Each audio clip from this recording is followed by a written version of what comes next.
જે આપનું આ શું ઘટના બની હતી? દયાભાઈ ચિમનભાઈ ઠાકોર મારું નામ છે.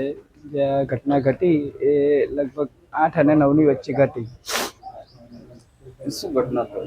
ઘટના એવી જ થઈ કે તમાકુ ખેતરમાં મમ્મી પપ્પા જોડે આ દીકરી ગયેલી અને તમાકુ ફેરવતા ફેરવતા લાઇટનો ડાયરેક્ટ વીજ કરંટ ઝાટકા મશીન વાળું હતું, ડાયરેક્ટ લાઇટ વાળું.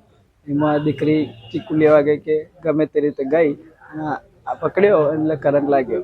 ઘટના સ્થળે મૃત્યુ થયું. અંદાજે કેટલા લોકોને કરંટ લાગ્યો? અંદાજે 5-6 લોકોને કરંટ લાગ્યો છે. તમારે શું માંગણી? અમારી એટલી જ માગણી કે આ દીકરીને ન્યાય આપવો જોઈએ, ન્યાય મળવો જોઈએ.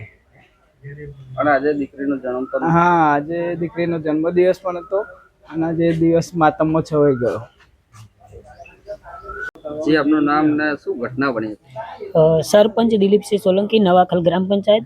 અને આજ રોજ સવારમાં 8 થી 9 જે આ દીકરીને કરંટ લાગ્યો હતો. ફેન્સિંગના તાર અડી જતો અને રમતી રમતી દીકરી એ બાજુ ગઈ ત્યારે કરંટ લાગ્યો અને ત્યાં જ ઘટના સ્થળે જ એનું અવસાન થયું હતું. અને આજે એનો જન્મદિવસ પણ હતો. અમારો એક જ ઉદ્દેશ છે કે પરિવારજનોને ન્યાય મળવો જોઈએ અને પોલીસની પણ સારી કામગીરી છે. પોલીસ એમની કાર્યવાહી કરી રહી છે.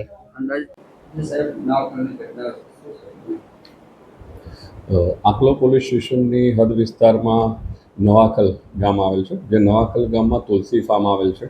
તુલસી ફાર્મના જે માલિક છે અને ત્યાં કામ કરતા છે પંકજભાઈ પટેલ અને કનુભાઈ ઠાકોર નાઓએ એ ફાર્મમાં જે તારની વાડ છે એ તારની વાડમાં જે ઝટકા કરંટ પ્રવાહ પસાર કર્યો હતો. જે વીજ કરંટ પ્રવાહ પસાર કરેલ હોવાના કારણે ત્યાં જે છે આ કામના ફરિયાદી ગોવિંદભાઈ ઠાકોર, એમના દીકરી ભાવનાબેન ત્યાં ગયેલ અને તેમને ત્યાં કરંટ લાગેલા અને કરંટ લાગતા તેઓનું મૃત્યુ નિપજેલ છે.